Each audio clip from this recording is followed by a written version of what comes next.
Hello there, moin moin ladies and gentlemen, Donspektor here with another review. And today I have for you the Roseselsa OpenFree. Yes, we are taking a look at their latest sports device, or maybe the first if you don't count the other TWS they had so far. And yeah, we check out what this thing can or can't do. And as usual, disclaimer here, when there is one, Roseselsa has sent this over for review, but did not ask or influence me in any way, and everything here is exactly how I found it. And first, quick packaging accessories. There's the packaging. I do like the style. It's peppy, like with a bit of pop and color, without being too much like pastel colorish. And you do get some specs at the bottom here. And you also tells you it has 10 hours of battery life. And at the back you do get some more specification here. And there also is an app which we tackle later on. And opening the box is relatively easy. And inside you do get a manual that explains most things, but not all. So one thing that I did notice what is missing here, it would be nice if it would be a QR code for the app that I didn't see here. And what also would be nice if it would explain you how to wear this correctly, because this is one of those clip things, and this is still relatively new, and I have never had a clip headphone, so I was not sure how to wear this. So slight improvement potential here in the manual. Inside here would be the TWS device in its casing, and below that there comes another small issue with the packaging.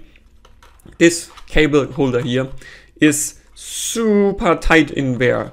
You can see I tore it apart when trying to remove it. You can't use this flap, you need to go in like this, in this direction, with the fingernail like that, and then try to apply it out. Really difficult to get out, and that's definitively improvement potential as well. As the only accessory you do get a short USB A to C cable. Should do the job just fine for charging it, and you can see material thickness is actually relatively good. So that's already the unboxing. I would say for a sports headphone at like 43 bucks, it's okay, like there isn't much missing here. But yeah, there's one other issue we talk about later on. And then we take a look at the build quality, and I will combine the charging case directly with the TWS itself. So that's the case. And it does look a bit cheap in real life. I'm not sure how well it is in camera, but this like glossy plastic somehow comes off as a bit cheap. But in the details here, there isn't much to complain. The plastic is relatively thick, it feels sturdy, it doesn't squeak, it doesn't clink, besides the lid, which we also tackle a bit later. And the button also is exactly flush in here, and it has a nice pressure point. USB-C port seems to be integrated nicely, and there isn't really anything to criticize in terms of overall exterior build. But as I said, with the lid, there is an issue. The first one is, you can see the hinge is pretty much just plastic. Something like the ear 3 here, let me quickly flip it around, that had a metal hinge inlet here. I would like to see this as well with this device. And the second one is the magnet holding this closed is pretty weak, like really just barely requires any force to open. While the ear 3 here had a nice strong magnet, like really need to apply some pressure to open it. So yeah, that's about the case. But on the inside, the magnets in here are pretty damn strong. This will not fall out. That is nice to see. It also aligns very well, and usually you just literally flip it in like this and it immediately slots in. Very nicely done in terms of interior here. It also has an R and L indicator here at the front. I would like to see this color coded so it's a bit easier to see, but they thought about it, and that's also nice.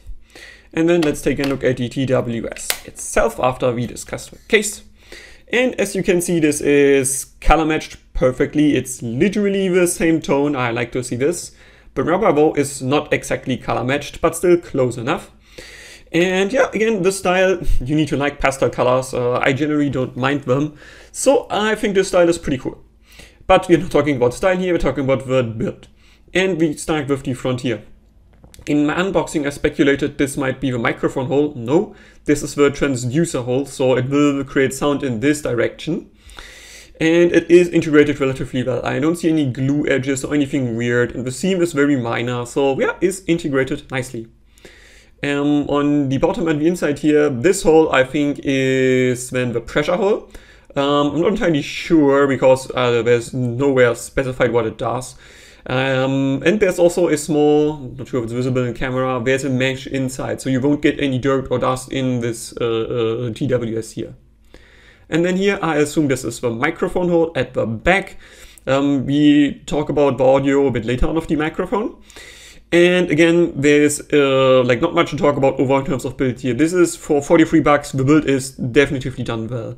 The seams, as you can see here with the hard rubber around here, are relatively small. The seams around here for this cap of the, I think this is the battery unit and probably also Bluetooth receiver in here, is also relatively small and it's relatively equally around there. The only thing where I saw that the seams are not exactly equal is around here, where the transducer is connected to the hook. Here you can see the seam is a bit bigger than it is here around. Shouldn't be a big deal, but yeah, I mean, like this could have been done a bit better.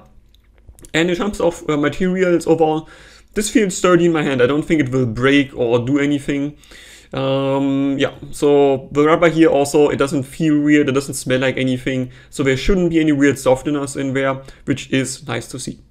And the overall for 43 bucks, I think the build of the actual TWS is pretty good. I won't have much to complain here. As I said, the seams around the rubber to plastic here are a bit unequal on both sides here, so tiny bit better would be possible, but for the price there isn't really much to complain. Next, we talk about comfort and fit. And I think this is the first video ever where we need to have the fake ear. And I'm sorry, ladies and gentlemen, if it's creepy, yes, it's creepy. I can totally confirm it is, but we actually need this in order for me to show you about the comfort and fit about this. So first, before we tackle in the fake ear, for example, let me just give you my personal opinion on this. Like really the thing where I'm like, okay, this is how well it fits me. And generally this fits me relatively well if I get it to the right positions. It sits safe and it is comfortable enough, so I can wear it for basically all sports. And for all sports, that includes for me, I do some biking, I do some jogging, I do some, I think, freeletics would be called, I do karate, and yeah, generally some strength training, and for all of those, it did work well. Like I never had the feeling I would lose it, but it required the right fit on your ear. And this brings me back to the manual, because there's nowhere specified how you wear it. I had to experiment with it a bit to get the fit that actually feels safe. And for me, this is, again, this is the fake ear, so my ear actually has a bit more space here at the bottom. But for me, the fit that fits me without it falling out is like that. Like, the fake ear can't really do it, but it's really all the way at the bottom. Basically, here sitting at the earlobe like that, beneath this, and then inserting like that. That's the fit that fits best to my ear.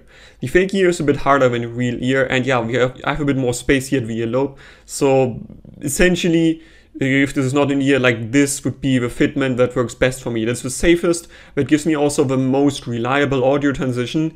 And everything like this, when it's sitting like that, or a bit more up, or even all the way out, like audio up doesn't work, but like kind of like this basically, doesn't really give me a secure fit, because over time it does and then slides a bit out like that.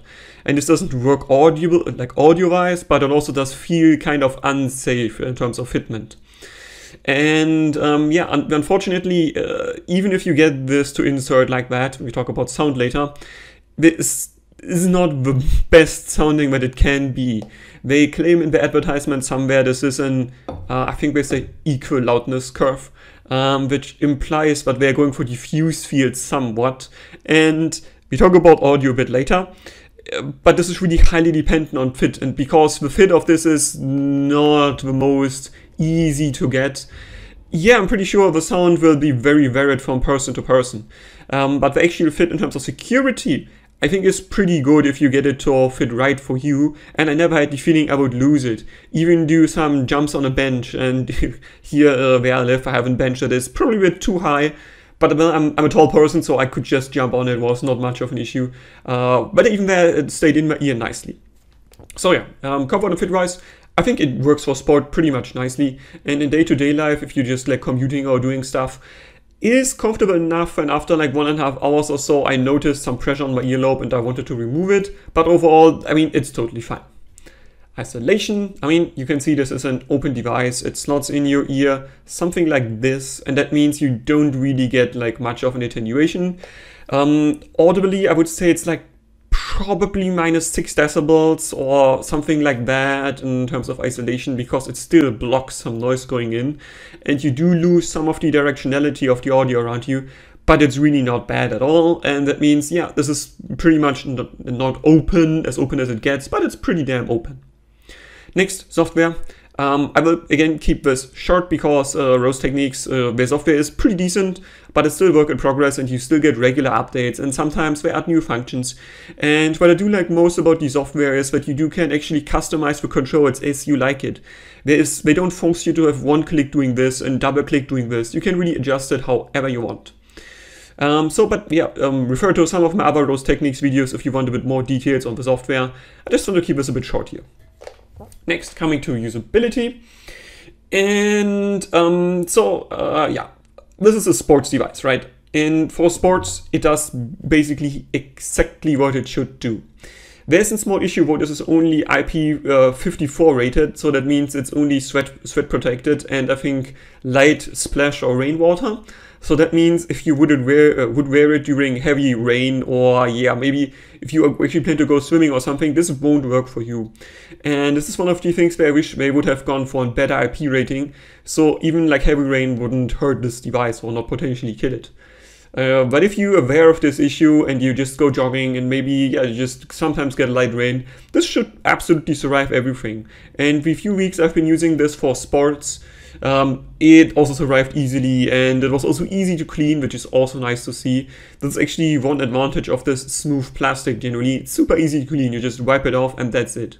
And because it's not like this weird rubber coated, it also should last reasonably long.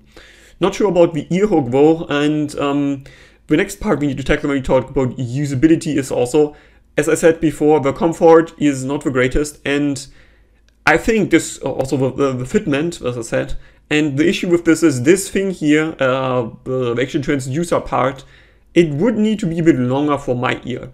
And I think a great option here would be if this would be like a memory metal thing and it would be a bit longer, so you can just adjust it. You can just push it a bit backwards if you need it a bit less, can push it a bit forwards if you need a bit more insertion in your ear.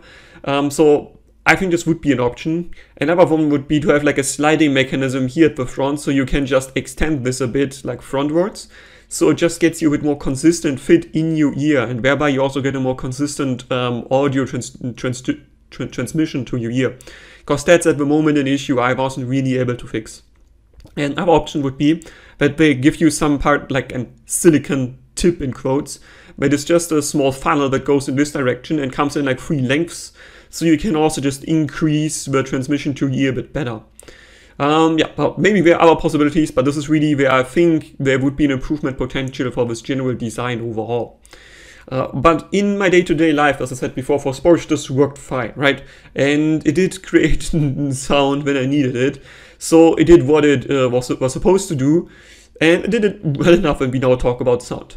Because, yeah, as I said, depending on fit, this can be either described as a balanced signature to all the way to pretty sharp in the upper, mids, lower treble.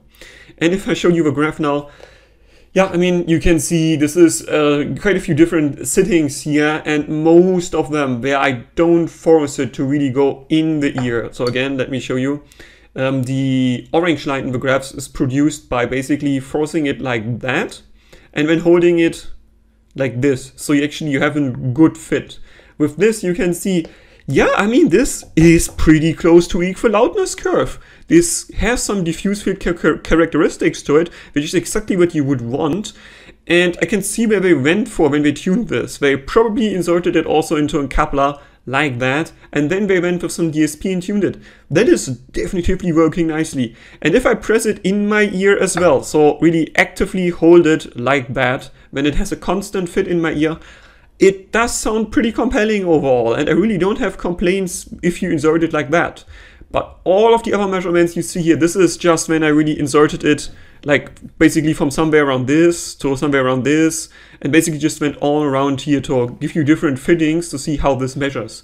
And the only thing that is basically a constant here is that it gets pretty peaky at 2.5K, like really peaky, and that the bass starts to roll off at 250 Hz. To my ear, this is more like 300 Hz-ish, honestly, but compared to the Lenovo bone conduction device, this definitively still measures a bit better, because at least with most settings in real ear, you have some mid to upper treble, where Lenovo was like, not really. But yeah, so how does it sound in real life? Generally, again, treble, to my ear, this comes off as more peaky as well. Because, yeah, I can't really hold it always in your ear, right? It will always slide a bit out, so it definitely does sound peaky there.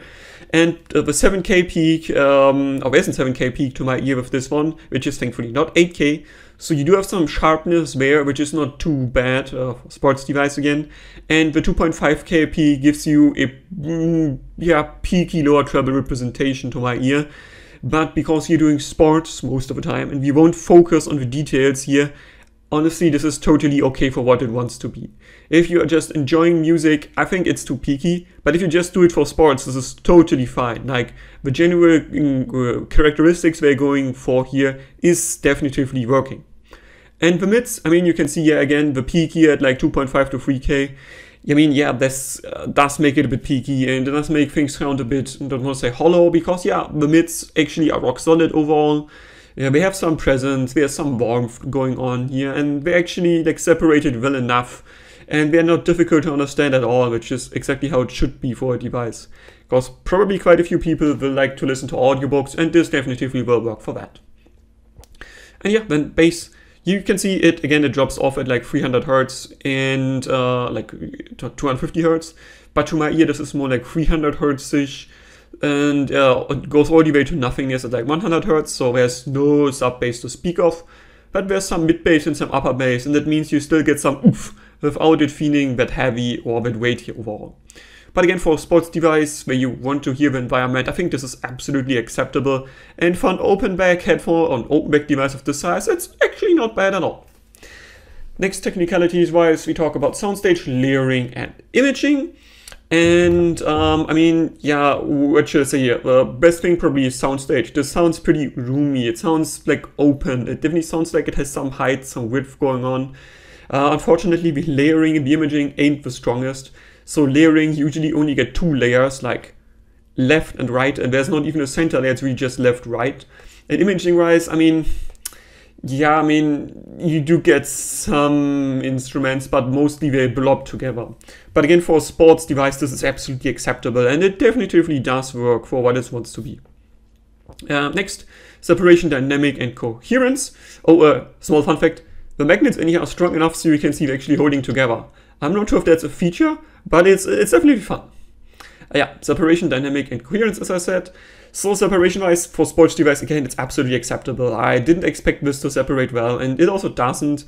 But the vocals are actually decently separated, and yeah, they have decent presence from the instruments. And that means usually you do understand the vocalist nicely. And I don't think you will have issues with audiobooks or even more pop music that you would probably listen to it while doing sports.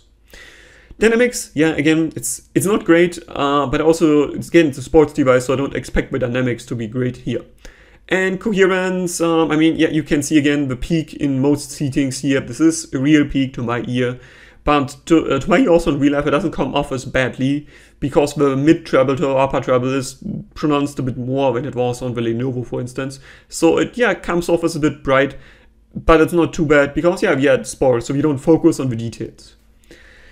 So, bringing me to the verdict here, and while let me first stress, this is definitely doing everything it was supposed to do for sports headphones. It fits secure enough, it is tuned after equal loudness curve if you force it to go in the coupler or in your ear. And this is when the first issue. I really wish this thing here at the back, the hook part, would be adjustable. So, or like there's a sliding mechanism, as I said, or something, so you can get a more consistent fit in your ear. Because if you would be able to get a consistent fit, yeah, this is tuned after equal loudness curve. This is going to diffuse field characteristics. And whatever I did with DSP, it is working, if you get it to fit right. And this is my issue, because even in sports, you can hear it's peaky. Like, I don't focus on it, but if I do just a bit of relaxation in between, where after some hard exercise I need to just breathe a bit, you notice it's a bit peaky, especially if the music isn't mixed that well. And while it's totally fine for the sports purpose, I really wish the hook would be adjustable. This is the thing where I would say this could be a deal breaker for you if you are sensitive to 3K and maybe 7K. You will still hear these peaks. And because it's not adjustable, well, you probably won't have the most consistent fit overall. But if you know you are fine with this and you're just looking for a not very expensive clip device headphone for like, yeah, this is 43 bucks at the moment, I think this is doing its job well enough, and I'm giving it a almost recommendation, I would say, because again, this also is only IP54 rated, so it's fine for just sweating and light rain or some light water contact. But again, like a full recommendation would only get from me if I would fix the ear hook and give it a better IP rating. We can keep the build exactly as is, but these are the points of criticism that I really would like to see fixed with a second revision here. That's it. Hope you enjoyed it. If there's any questions, any recommendations, or any criticisms, please leave a comment. Donspektor out.